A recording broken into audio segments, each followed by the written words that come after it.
Mukwano okusukka kalwa waliwo ebiseera bwemujja okwagala neesimbewo nga sikyasobola mbagambe engaani kati nkyaliwo mu nkozesa. Entalo zonna ze tubadde tulwana kuno ziryoke zibeere ez'omugaso.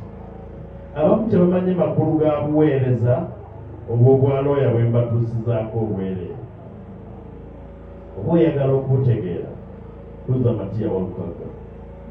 Nalabye akatambi ng'agamba nti mu mwezi gumu gwamaze ng'asasula bapuliida aweddemu n'atunda eby'omu nnyumba n'atandika n'okuyisa akabbo. Namuwolereza emyaka 17 nga tayisizza kabbo, nga tatunze bya mu nnyumba, nga talina risiiti kwansasulira.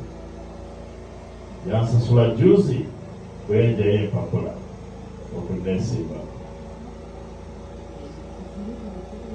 Mpolereza abantu abateeyinza kumala emyaka 23 gye mmaze nga mpoza amateeka. Teri muntu ayinza kugamba nti yampolereza nimujjako akajjiko ketta, nti yampolereza n'atunda eby'omu nnyumba oba n'ayisa akabbo. Nze mbadde muwolereza n'ayisa akabbo oba n'atunda eby'omu nnyumba. Benkoledde ebirungi ne batasiima, Bayibuli yakimanya. Isaaya yawandiika essula ya 26 olunyiriri olw'10 n'agamba nti omubi ne bw'omukolera ebyekisa talisiima era talitegeera bya butuukirivu talibiyiga. Biibali nkoze bingi neebaza Katonda kubanga kitange ow'omu ggulu yasiima.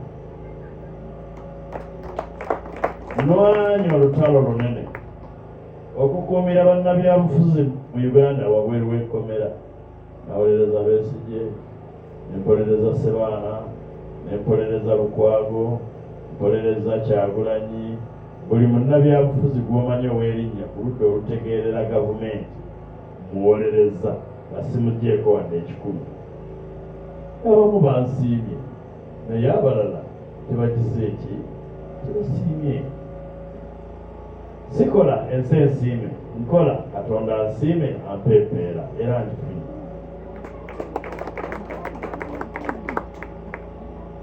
Bababuulidde projekiti ezo zonna, gano mazzi naki twatugambye badde mufuna cubic liters 600 naye twageza okizuula nga tekamala, naye kasave ewedde okulaba bwe tubagongeramu twafunye wabe bagenda okuba nga bagajja.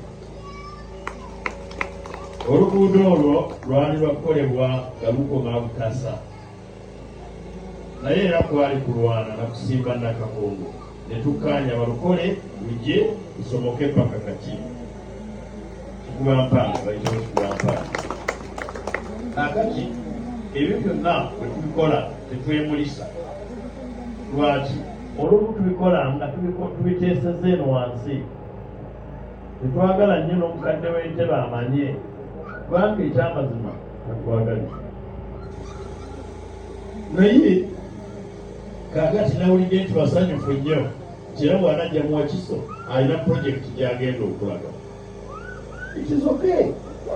Nsifaayo omusipiri nze n'agikolerako ebyobufuzi. Ekikulu oluguudo tulufunye.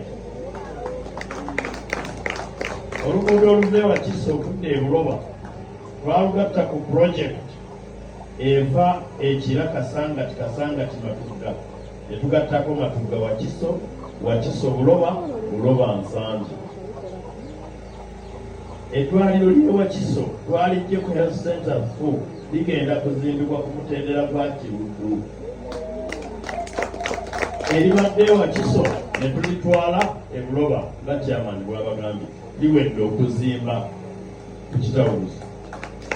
Naye kitawuluzi balwannayi bananjulira ettaka eryo kitaawe wansi bambi yali bweyayo nga sinnazaalibwa.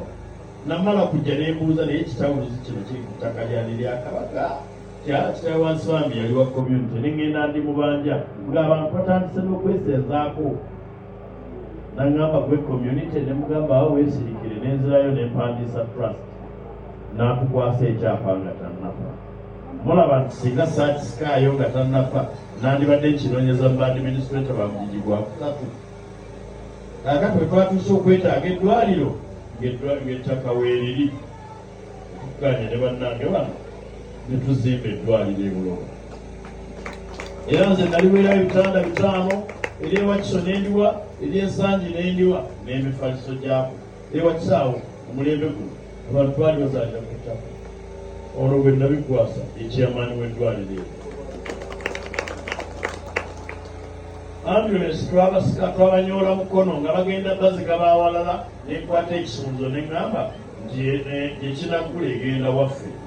Nali ntambudde ne bano bannange oli atali mukozi wa gavumenti Saalongolowa n'agivuga singa saali ssentebe wa paaka.